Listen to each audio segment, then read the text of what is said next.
Now that you are aware that you are living within a programmed world, the question arises, can I now take control? The answer is similar to that of the world in which you currently live. You can control the inanimate parts of the program, but you have no influence over organic life. Much like relationships with people where you may have an illusion of control, but all you really have is an illusion, because life cannot be contained or controlled. A dead man can be studied and understood completely, but there will never be full knowledge of a living creature, because life is not finite and evolves constantly, such that knowledge regarding life must also evolve constantly.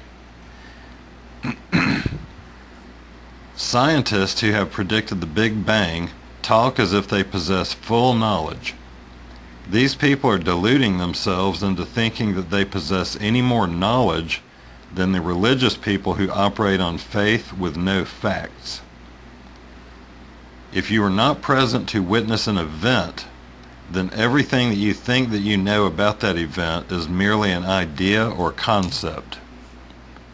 This includes both biblical creationism and evolution via Big Bang.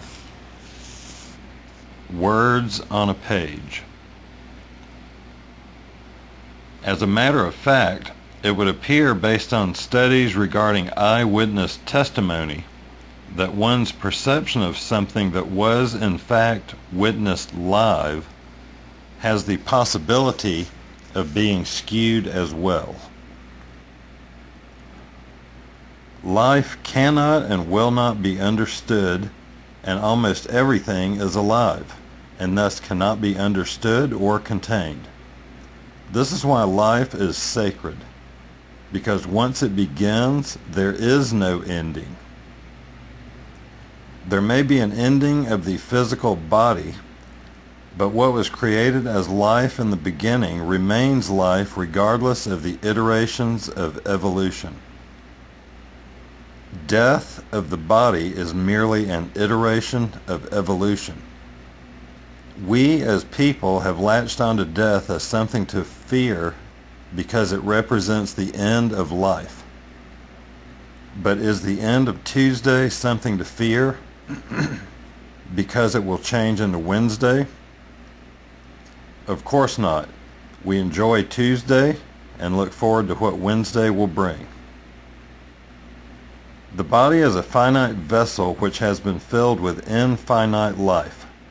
The vessel merely holds life together in a form that we can perceive. We can only perceive of that which is measurable. The unmeasurable cannot be perceived of because as long as the mind is connected to the body, which is trapped in the repetitive loop of time, it is limited in scope. Therefore, the living man will never fully understand himself. The biblical stories about 5 loaves feeding 5,000 and water being turned to wine are stories about limitless life being contained within a limited vessel. It would appear not that people believe that they are limited by their vessel, but they are totally limited. Yet only the vessel is limited.